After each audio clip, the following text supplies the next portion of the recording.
and welcome to Wedding Secrets with me, Claire. Now, wedding secrets are known throughout the wedding industry for their incredible advice. This is advice for newlyweds, for those getting married, for those planning their wedding. And the reason we have that reputation is because we've been in the wedding industry for so many years. We've been to many weddings, and myself and the team, we specialise across a whole area of wedding planning, wedding services. So we can give you good and honest advice. Now, every now and then we do a video that's not necessarily for the happy couple. It's for wedding guests, bridesmaids, flower girls, groomsmen. Today's video is for wedding guests. Now, it's all about what you should not buy as a gift for newlyweds.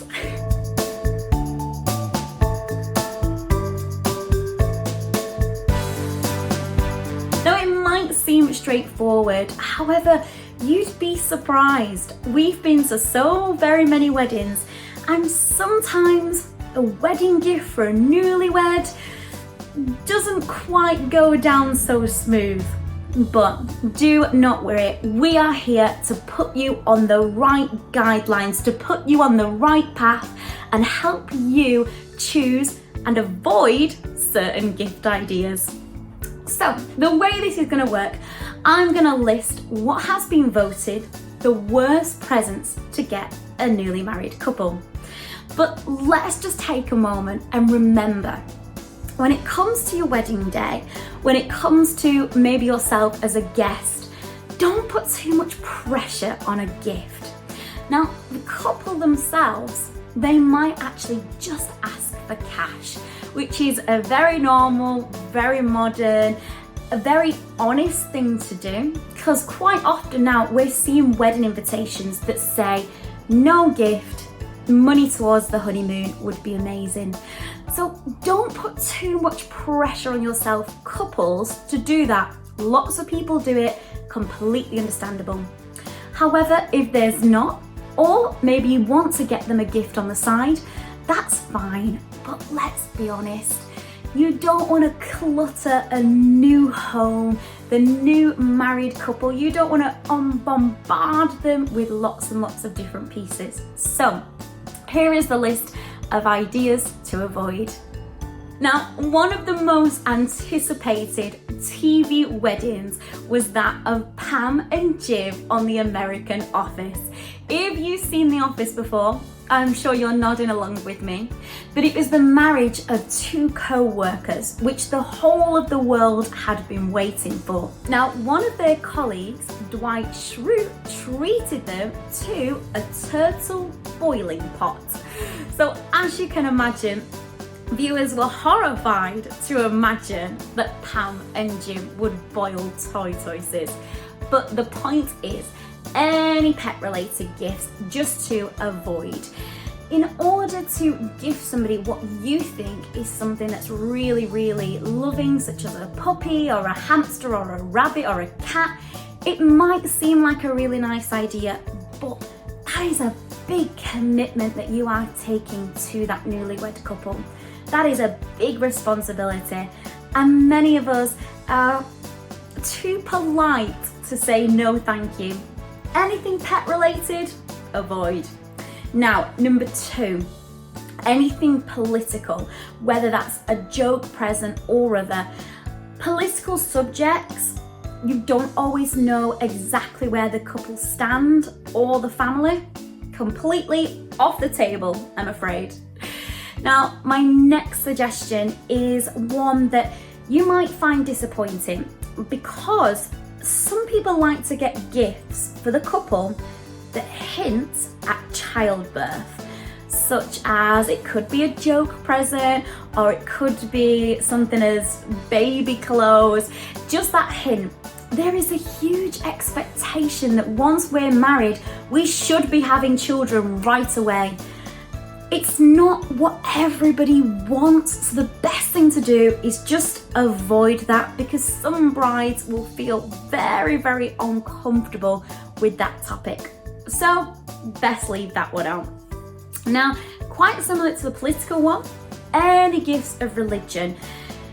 I understand that many of us are religious and we would love to pass on perhaps a Bible or a crucifix or rosary beads to the couple.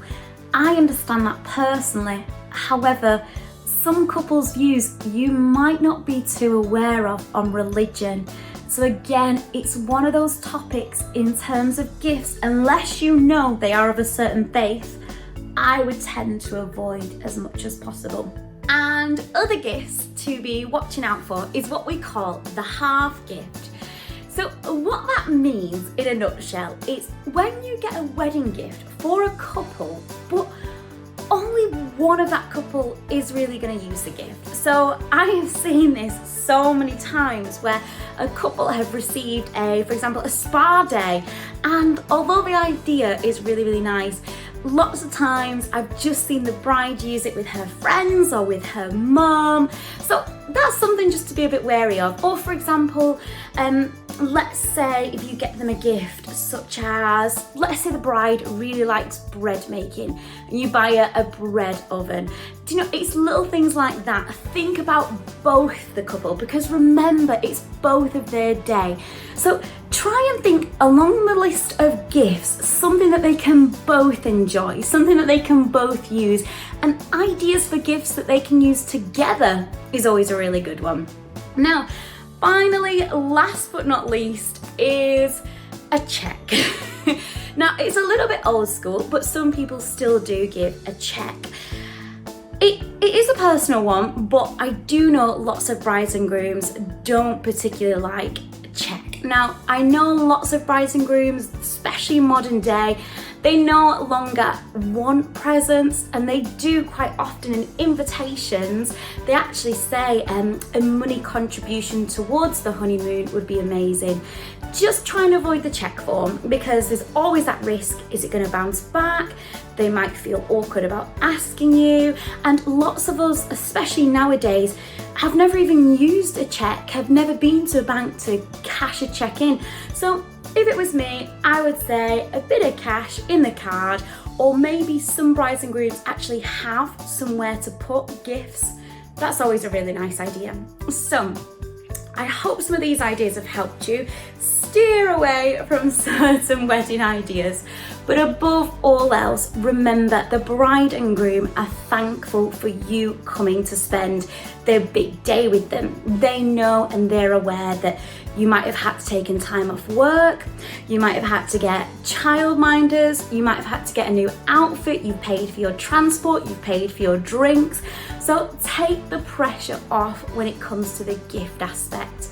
They are just happy that you are there to spend the day with them. If it was me and you're asking me for advice of what I would like as a gift, if it is a cash contribution, a card with a really nice message, something really sweet, really personal, and you can't go wrong. So best of luck in choosing your gifts for the happy couple. Have a lovely time at the wedding. Make sure you give us a like, a subscribe, come and look at the rest of our videos. We've got lots and lots and lots for you to scroll through. We also have a website as well, weddingsecrets.ie. Go and have a look for some daily inspiration and quotes, and we hope to see you again soon.